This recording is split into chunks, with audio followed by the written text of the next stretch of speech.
तो hello everyone, जैसा कि मेरा नाम है प्रिंस और स्वागत है आपका आज की इस वीडियो के अंदर। और आज की जो वीडियो काफ़ी इंटरेस्टिंग होने वाली है और काफ़ी शॉर्ट भी होने वाली है। ठीक है, लास्ट तक बने रहे क्योंकि लास्ट में कुछ मैं आपको मतलब इसमें क्या है, हर चीज़ के अंदर एक फैक्ट होता है तो वो फैक्ट भी बताऊँगा आपको। ठीक है, तो जैसे कि बिना किसी देरी के सीधी बात, नो बकवास, हम आगे बढ़ते हैं हमारी वीडियो में। जैसे कि टॉपिक आपको दिख चुका होगा कि आज हम बढ़ने वाले हैं गुट निरपेक्ष आंदोलन, नॉन लाइन्ड मूवमेंट। ठीक है, इसको आज हम पढ़ने वाले हैं। इसको हम गुट निरपेक्षता भी कहते हैं। ठीक है, क्या कहते हैं? गुट निरपेक्षता भी कहा जाता है इसको।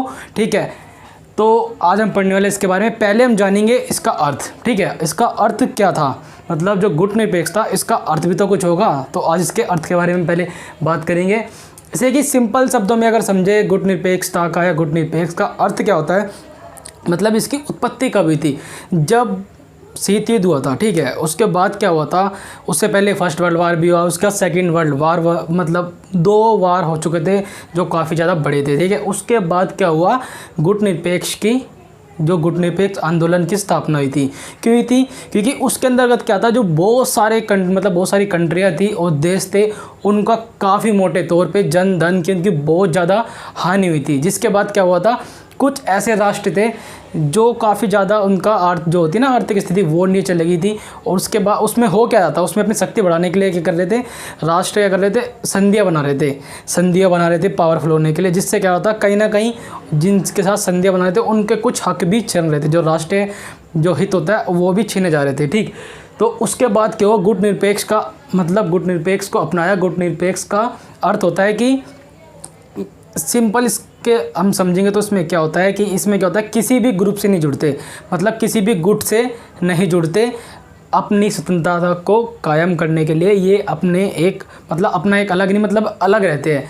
ये एक मतलब इसमें क्या होता है, ये अलग रहते हैं दूसरे गुटों से। इसमें गुट किसी भी दूसरे गुट के अंतर्गत क्या होता है, ये मिलते नहीं है। ये अपने एक अलग जो उनकी आज़ादी होती है उसको कायम रखते हैं और उसके लिए ये गुट निरपेक्ष आंदोलन की स्थापना हुई थी। इसकी स्थापना कब हुई थी? स्थापना हुई थी 1961 में इसकी स्थापना हो चुकी थी। सिंपल सी बात है, इसका अर्थ बहुत इजी है। ये दूसरे गुटों के अंदर जुड़ते नहीं थे, ये तटस्थ रहते थे, अलग बिल्कुल। इसका मतलब ये नहीं कि इसको विरोध करेंगे, विरोध नहीं करते थे, बस उनसे अलग थे, जिससे क्या हुआ है, ये अपने आप को कायम रखे। ठीक है, क्योंकि इनके हक भी थे छीन जाते थे उस टाइम पे। इसका उद्देश्य तो ये हो गया और इसका अर्थ भी यही था। ठीक, अब इसके जो निरपेक्षता था, गुट निरपेक्षता था, इसका मतलब उदय और इसका कारण, मतलब इसका कारण क्या था? कुछ कारण भी तो होंगे, जब भी तो कोई चीज़ होगी जो बनेगी। ठीक है, उसका कुछ कारण तो होने ही होने हैं। तो सबसे पहला जो हमारा इसमें कारण है, कारण क्या है? शीत युद्ध का विरोध। इसमें क्या हुआ, जो गुट निरपेक्ष के जो देश थे, इसमें एक ऐसी स्थिति आ गई थी शीत युद्ध के टाइम पे कि जो विश्व था वो दुनिया में बढ़ गया था 3 दुनिया में। कितनी? 3 दुनिया में। प्रथम मतलब पहली दुनिया, दूसरी दुनिया और तीसरी दुनिया। पहली दुनिया में तो जो अमेरिका के साथ थे वो हो गए पूंजीवादी व्यवस्था वाले, और दूसरे जो यूएसएसआर के साथ थे, मतलब सोवियत संघ के साथ थे, साम्यवादी व्यवस्था के साथ, वो दूसरी दुनिया। तीसरी दुनिया में उभर के कौन आए? जो गुट निरपेक्ष को जिन्होंने अपनाया वो तीसरी दुनिया के अंदर आए। ठीक, इन्होंने क्या करा, इन्होंने कोई भी ग्रुप ज्वाइन नहीं करे, मतलब कोई भी ग्रुप में इन्होंने पार्टिसिपेट नहीं करा, हस्ताक्षर नहीं करे। इन्हें गुट निरपेक्ष को अपनाया और इसके बाद क्या हो, शीत युद्ध का विरोध करा। क्योंकि इससे क्या होता, इनकी लड़ाई के कारण क्या होता, शीत युद्ध के कारण क्या होता, वातावरण ऐसा बना हुआ था युद्ध का, जिससे क्या होता और देशों को भी नुकसान झेलना पड़ता था इनके कारण। ठीक है, जो यूएसए था, यूएसएसआर के कारण इनको भी काफ़ी झेलना पड़ता था। तो उसके बाद क्या हुआ, इनने शीत युद्ध का सही से मतलब बढ़िया करके विरोध करा।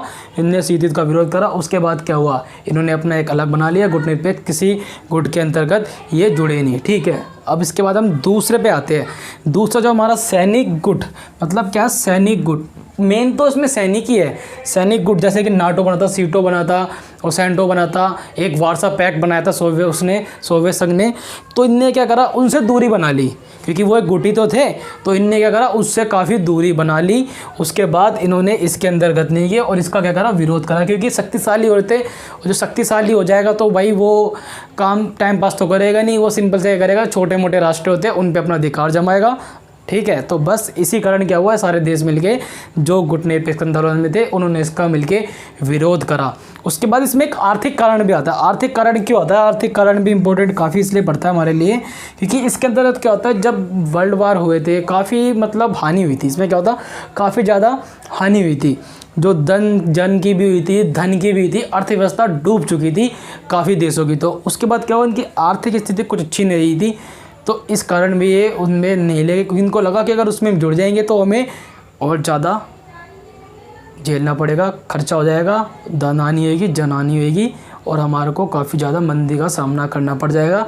इस कारण वो उसमें नहीं जुड़े थे। ठीक है, अब आते हैं हम इसमें स्वतंत्रता विदेश नीति। मतलब इसमें क्या उनके अंदर ये भावना थी, भाई हम किसी देश के साथ क्यों जुड़े, हम क्यों जुड़े किसी देश के साथ, क्योंकि जब उसके साथ जुड़ जाएंगे तो उसका कहना मानना पड़ेगा। और ये करना चाहते थे स्वतंत्र, मतलब स्वतंत्र रहना चाहते थे, मतलब जो उनकी भावना थी उसको कायम करना चाहते थे, जो कि सिर्फ अकेले में ही होएगी, गुट में शामिल होकर नहीं हो सकती। क्योंकि जब गुट में शामिल होंगे तो कहीं ना कहीं वो पावरफुल होगा, तो उसके अंडर में आना ही पड़ेगा ना चाहते हुए भी। तो एक ये भी कारण बना था इसका। और जब मनोवैज्ञानिक विचार था, इसमें क्या हुआ था, मनोवैज्ञानिक विचार था, तो इसने क्या सोचा, भाई गुट के अंदर हम क्यों मिले, गुट के अंदर हम क्यों मिले, किसी के साथ हम जुड़ने से हमारा फ़ायदा क्या है, इससे बड़े तो क्या है हम अकेले रह के जो हमारी इच्छा, मतलब इच्छा और राष्ट्रीय हित के अंदर कार्य करने लग जाए, जिससे क्या वो पूरे हो जाएंगे। मतलब बाकी देश से संधियाँ करके, संधि उस प्रकार की नहीं, मतलब अपने विचारों के ऊपर करके हम अपनी जो अर्थव्यवस्था है उसको काफ़ी ऊपर कर सकते हैं, मतलब उसको बढ़ा सकते हैं, उसमें बढ़ोतरी कर सकते हैं। तो मनोवैज्ञानिक ने सोचा, दिमाग लगाया कि कुछ होना तो है नहीं, अगर दूसरा वार हो गया, कुछ और हो गया तो उसमें जाना पड़ेगा, इससे अर्थव्यवस्था डाउन चली जाएगी। तो बस इन्होंने इसके अंदर थोड़ा दिमाग लगाया और ये काफ़ी बेटर भी रहा इनके लिए। उसके बाद क्या हुआ, विश्व शांति की स्थापना। मतलब इन्होंने क्या समझा, जो गुट निरपेक्ष के अंतर्गत जो राज्य जुड़े हुए थे, मतलब जो राष्ट्र जुड़े थे, इनने क्या समझा, भाई गुटों के अंदर जुड़ जाएंगे तो कहीं ना कहीं बाद में जिसका वर्चस्व कायम होएगा, मतलब जो पावरफुल होगा तो वो अपनी ही चलाएगा। उसके बाद क्या होएगा, इसमें विश्व में शांति स्थापित नहीं हो पाएगी।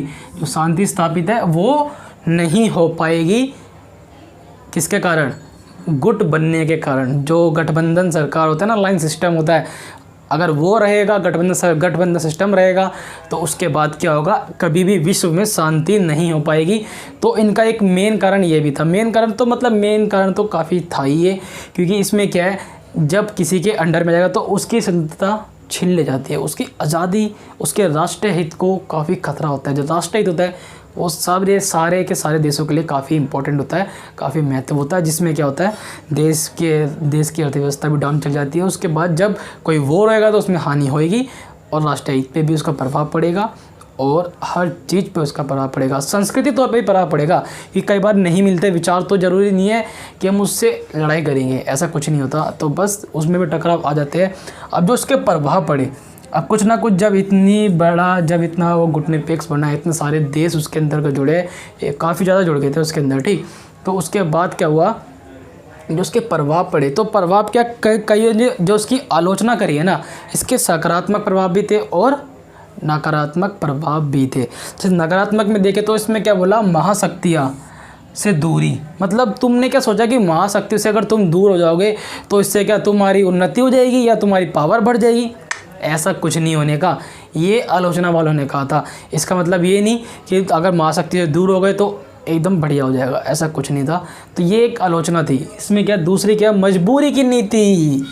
क्या, मजबूरी की नीति, मतलब इसको क्या माना इन्होंने, जो बाकी थे जो आलोचना कर रहे थे इसकी, तो उन्होंने क्या माना, ये तो भाई मजबूरी की नीति है, तुम्हारे को इसकी मतलब तुम्हें मजबूरी में लेनी पड़ेगी। तो बस ऐसा ही था, लेकिन ठीक था, जो भी था बेटर था। लड़ाई से तो अच्छा ही है भाई, जिसमें बहुत नुकसान होने वाला है उससे तो बढ़िया है। उसके बाद क्या, संबंधों का अच्छा ना होना। इससे क्या हुआ, इसमें क्या आलोचना वालों ने करी, जब गुट नहीं बनाओगे तो इससे क्या होगा, तुम्हारे संबंध में किसी और देश के साथ, अन्य देश के साथ, जैसे मित्र विहीनता होती है कि उसके अंदर क्या है, कमज़ोर पड़ जाएगा। लेकिन ऐसा कुछ नहीं है, लेकिन आलोचना करिए तो भाई मानना ही पड़ेगा। इसमें सकारात्मक प्रभाव क्या हुआ है कि देश की उन्नति बढ़ी है, ठीक है। इसमें क्या हुआ, सकारात्मक प्रभाव, तो इसमें देश की उन्नति बढ़ी, कहीं ना कहीं काफ़ी बेटर है। लोगों की जो सेकेंड वर्ल्ड वार हुआ उसके बाद काफ़ी कुछ हुआ था, जन धन की हानि थी, तो इसके अंतर्गत उससे बच गए थे और नई नई नीतियाँ अपनाई थी। इनके अंदर क्या हुआ, जैसे कि जो बाहरी महाशक्तियाँ होती है वो किसी के ऊपर कंट्रोल नहीं जमा सकती, क्योंकि गुट निरपेक्ष है। और इसमें क्या है, जो नए बनते हैं ना, जैसे कि नाटो सीटो बना दिया, और ऐसी संधियाँ नहीं बन पाएगी जल्दी से, क्योंकि ये उसका विरोध करेगी। तो उसके सकारात्मक प्रभाव भी काफ़ी है और नकारात्मक भी, मतलब नेगेटिव पॉजिटिव दोनों है।